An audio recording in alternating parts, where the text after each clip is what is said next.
Ouah, c'était compliqué, les gars. C'était vraiment, vraiment compliqué. Je vous dis la vérité. Si on m'avait dit, au moment du tirage au sort, la vérité, si on m'avait dit au moment du tirage au sort, quand on a vu que la Belgique allait se retrouver avec l'Ukraine, la Slovaquie et la Roumanie, qu'on allait souffrir autant dans un match contre la Roumanie, qu'on allait avoir chaud dans un match contre la Roumanie, comme si c'était un quart de finale de Coupe du Monde, ah, j'y aurais jamais cru, les frères. Moi, je pensais vraiment que ce match-là, franchement, au moment du tirage au sort, je me suis dit, ça va être une formalité. Que là, la Belgique serait déjà à 3 points, que là, il n'y aurait plus qu'à mettre, qu'il y aurait plus qu'à prendre un petit point maximum. Et puis, ça aurait été bon.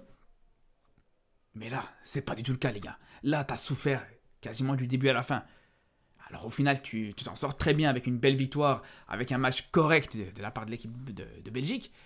Mais le niveau, il est très faible. On va pas se mentir, le niveau de cette équipe de Belgique, il est très très faible, les frères. On peut dire ce qu'on veut, on peut être dans le déni avec ce score qui est flatteur, avec ce très bon score au final, cette très belle victoire, il n'y a pas de problème là-dessus. Mais dans la réalité, quand on voit ce match, encore une fois, on voit qu'il y a encore beaucoup de travail, on voit qu'encore une fois, cette équipe de Belgique, elle est très loin par rapport aux grandes équipes de ce tournoi. On voit qu'on est très très loin.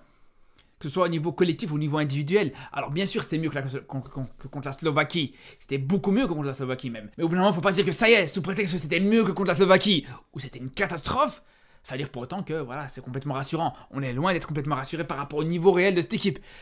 Encore une fois, on a vu des belles choses et on va en parler aussi. Mais je vous dis, j'ai du mal à être complètement rassuré. Faut pas se mentir, les frères. Tu tombes contre un adversaire plus relevé. Tu tombes contre une équipe de France, une équipe de, je sais pas moi, du Portugal, Espagne, Allemagne. Jamais de la vie tu gagnes ce match, jamais de la vie tu passes un tour. Je vous le dis les frères, vous croyez vraiment que tu mets le deuxième but avec ce dégagement de Castells pour De Bruyne, vous croyez vraiment que contre les équipes, la plupart des équipes du tournoi, tu vas réussir à mettre ce but? Jamais de la vie. Un but sur un dégagement du gardien qui va réussir à trouver De Bruyne, mais franchement, contre qui tu peux mettre ça? À part contre la Roumanie, avec tout le respect qu'on a pour la Roumanie, mais au bout d'un moment, on parle de l'équipe qui a les moins bonnes qualités individuelles dans cet euro. C'est l'équipe avec la valeur marchande la plus basse dans cet euro. C'est l'équipe qui coûte la moins cher si tu comptes la valeur de chaque joueur. Même des équipes comme la Géorgie, comme l'Albanie, tout ça, ont des meilleurs joueurs. Alors ok, bien sûr que collectivement, c'est une équipe qui est très solide, c'est une équipe qui montre des belles choses, c'est une équipe qui a pu d'ailleurs dans ce match-là être très dangereuse. D'ailleurs, elle t'a inquiété sur plusieurs reprises, sur plusieurs situations. Sur chaque corner, quasiment, t'étais pas bien, t'étais pas serein, t'étais en train de trembler sur chaque corner. Contrairement à toi, justement, où t'as été mauvais, où t'as frappé quasiment chaque corner, était mauvais d'ailleurs. Et c'est là où c'est un petit peu compliqué, parce que De Bruyne, ok, il met ce deuxième but, ok, De Bruyne, sur cette deuxième mi-temps, il a montré des belles choses, mais à la finition, sur les centres, De Bruyne, on ne le reconnaît pas. Quand on regarde De Bruyne, à la finition, sur les centres et tout ça, déjà sur quasiment tous les coups de pied arrêtés, sur tous les corners, sur tous les coups francs qu'il frappe, il y en a qu'un où il peut être un petit peu dangereux. C'est le coup franc qu'il met au premier poteau sur Lukaku. Un coup franc qui, on va pas se mentir, encore une fois, contre un adversaire plus relevé, qui est mieux organisé, même sur ces coups de pied arrêtés là. Jamais de la vie, ce coup franc, il arrive à trouver Lukaku. Jamais de la vie. Donc c'est pour vous dire, encore une fois, voilà, De Bruyne, il fait un bon match, il n'y a pas de problème là-dessus. Parce que dans le jeu, il a été très bon. Dans le jeu, il réussissait plusieurs dribbles. Dans le jeu, à chaque fois, il arrivait à remonter le bloc. Il arrivait à prendre des mètres. Il arrivait à réussir des dribbles pour pouvoir faire remonter le bloc belge. Donc c'était vraiment très bon. Il te met ce but à la fin. Il te procure une situation. Il se procure surtout une très belle occasion avec une belle frappe en début de deuxième mi-temps. Mais globalement, comme je vous dis, sur ses centres. Et plusieurs fois, plusieurs situations où il est dans la surface, plusieurs situations où il a vraiment des belles occasions. Tu vois que c'est plus compliqué. Donc c'est pour vous dire à quel point, voilà, t'attends encore beaucoup mieux de De Bruyne, et à l'image de cette équipe de Belgique en fait. Sur qui t'as encore beaucoup d'attentes. Et on peut parler par exemple de Lukaku. Bien sûr que Lukaku aujourd'hui, on peut pas être complètement satisfait de son match. Alors bien sûr, encore une fois, c'était mieux que contre la Slovaquie. Il rate moins d'occasions que contre la Slovaquie. Et à quelques millimètres, peut-être son but aurait été accordé. Et d'ailleurs, ce qui est paradoxal, c'est à chaque fois, c'est quand il est hors jeu qu'il est bon. Quand il est hors jeu, il est bon. Quand il est pas hors jeu, c'est là où c'est plus compliqué. Mais globalement, Lukaku, voilà, il te fait cette très belle passe pour Tielemans.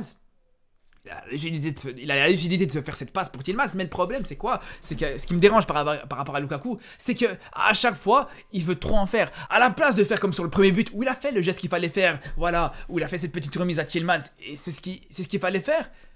Ben à chaque fois, voilà, t'as une action 10-15 minutes plus tard, en début de match, t'as la même possibilité pour Lukaku de servir un joueur qui était en retrait, et il a préféré faire quoi? Il a préféré se retourner.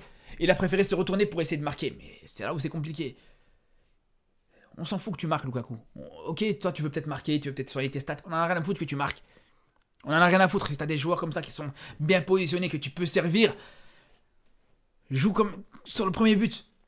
C'est là où tu peux vraiment avoir cette force, c'est là où tu peux être ce pivot. Un petit peu comme Giroud à la Coupe du Monde 2018 par exemple. T'as le physique pour. Mais t'as pas la technique pour pouvoir finir systématiquement les actions, pour pouvoir te retourner. Tu mesures 3 mètres de haut, 3 mètres de large. Donc quand t'es dos au but et que t'as le ballon, tu peux facilement garder le ballon dans les pieds. Et le défenseur qui est derrière toi, il peut tout faire, il n'arrivera pas à le récupérer. Donc faut s'en servir aussi de ça. Faut aussi reconnaître des fois, voilà, t'es peut-être limité techniquement, balle au pied c'est compliqué et tout ça. Donc jouer en conséquence. Et je te dis, on s'en fout que tu marques absolument. On n'a rien à foutre que tu marques ou pas. Après voilà, au-delà de l'aspect offensif, franchement défensivement, t'as quand même souffert. Il y a eu deux situations où justement Castells il te sauve, clairement, 2 arrêts exceptionnels de la part de Castells. Comme je vous ai dit aussi, sur les corners, ils étaient très dangereux les Roumains. Des fois, de temps en temps, des petites passes en retrait qui pouvaient être dangereuses, des petites passes en retrait, vraiment, tu donnais des cadeaux parfois à cette équipe de Roumanie. Encore une fois, si tu montes un cran en termes de niveau, ça pardonne pas. Et déjà contre l'Ukraine, ça risque de pas pardonner parce que pour moi, franchement, l'Ukraine, ça va pas être forcément un match facile. Alors, bien sûr, c'est un match largement abordable pour cette équipe de Belgique. Mais là, il y a plus de qualité individuelle que contre la Roumanie. Cette équipe ukrainienne aussi, elle est rentrée dans son euro, dans sa compétition, elle a battu la Slovaquie. Donc pour moi, franchement, dans ce match-là, si tu commences à faire le clown, si tu commences à faire n'importe quoi, ça peut se payer cash. Parce que là, le problème, c'est quoi? Et c'est ça qu'il faut rappeler surtout, c'est qu'avec cette victoire de la Belgique, tu fais absolument rien. Avec cette victoire de la Belgique, tu rattrapes à peine ton retard par rapport au premier match. Tu te remets à égalité par rapport aux autres équipes, parce que si tu avais perdu ou si tu avais fait même un match nul dans ce match-là, ça aurait été quasiment fini. Tu aurais pu déjà faire tes valises, parce que toutes les autres équipes de ce groupe, elles ont déjà 3 points. Donc si tu avais perdu ou si tu avais fait match nul sur ce match-là, ça aurait été une catastrophe. Là, en cherchant cette victoire, au final, tu te rattrapes et tu remets les comptes à zéro, tout simplement. Et c'est cette finale contre l'Ukraine qui va être décisive, comme je vous dis. Après, voilà, malgré tout, on peut être négatif. Il y a eu des choses, comme je vous dis, on voit qu'il y a encore beaucoup de travail. On voit par exemple l'entrée de Trossard. Je vous dis, les gars, Trossard, c'est compliqué. C'est mauvais. C'est très mauvais, Trossard, les gars. Il rate quasiment lui aussi tous ses centres, plusieurs situations où il peut servir Lukaku, qui peut servir justement Carrasco aussi. Il rate complètement des passes très simples. Tu te dis c'est compliqué aussi. D'ailleurs c'est dommage parce qu'il y a une grande chance qu'il puisse jouer justement ce match contre l'Ukraine parce que Luka Bakio il va être suspendu. Luka Bakio qui a fait un très très bon match, qui a fait vraiment une très belle rencontre, une très belle première mi-temps justement, que ce soit dans le jeu, que ce soit avec sa qualité de frappe, avec une très belle frappe avec son pied gauche qui est exceptionnel. Bref, on a vu des très belles choses du côté de Luka Bakio et malheureusement sur le 3e match tu le verras pas. Mais franchement pour les 8e de finale, avoir un Luka Bakio comme ça, sur le côté droit, Doku sur le côté gauche, franchement ça pourrait être intéressant et ça pourra permettre, pourquoi pas, d'envisager certaines choses, même si, comme je vous dis, encore une fois, voilà, il y a du travail. Mais, malgré tout, pour moi, il y en a certains qui vont parler de Doku. Doku qui a fait aussi un bon match, parce que je parle de Luka Bakio, mais bien sûr que Doku, le travail qu'il fait sur le côté gauche pour justement amener ce but de la Belgique, ce premier but de la Belgique, il faut en parler, les frères. Parce qu'il y a la passe de Lukaku, mais tout le travail qui a été fait juste derrière, juste avant plutôt, c'est Doku qui va te l'amener. Et ça, c'était intéressant de voir justement un Doku qui était beaucoup plus lucide dans ses prises de décision, qui réussissait déjà beaucoup plus de dribbles, qui prenait parfois un petit peu de risque avec les dribbles qu'il réussissait et qui tentait justement au milieu de terrain, mais ça passait quand même. Mais surtout, ce qui m'intéresse, c'est que dans l'orientation de son jeu, c'était plus intéressant que sur le premier match. Souvent, sur le premier match, on voyait que il se désaxait par rapport au but. Souvent, il partait dans le chemin opposé par rapport au but. Il allait s'enfermer. Là, maintenant, voilà, il avait cette facilité, cette faculté à pouvoir s'orienter plus facilement dans le corps du jeu et d'être plus dangereux à ce niveau-là. Mais voilà, j'ai parlé de Doku, j'ai parlé de Luka Bakio, j'ai parlé de De Bruyne qui fait un match plus que correct.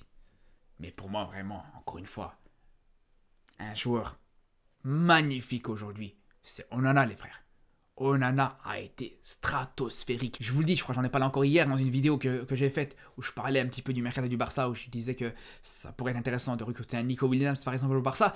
Mais un Onana, je l'ai dit plusieurs fois par le passé, même dans mon mercato idéal pour le Barça, Onana, je vous dis, je le prends tous les jours au Barça. Ce joueur est magnifique, ce joueur est stratosphérique. Quand on voit déjà le but refusé, même s'il est refusé, c'est Onana qui fait cette récupération, qui lance directement la contre-attaque juste derrière, qui lance De Bruyne juste derrière.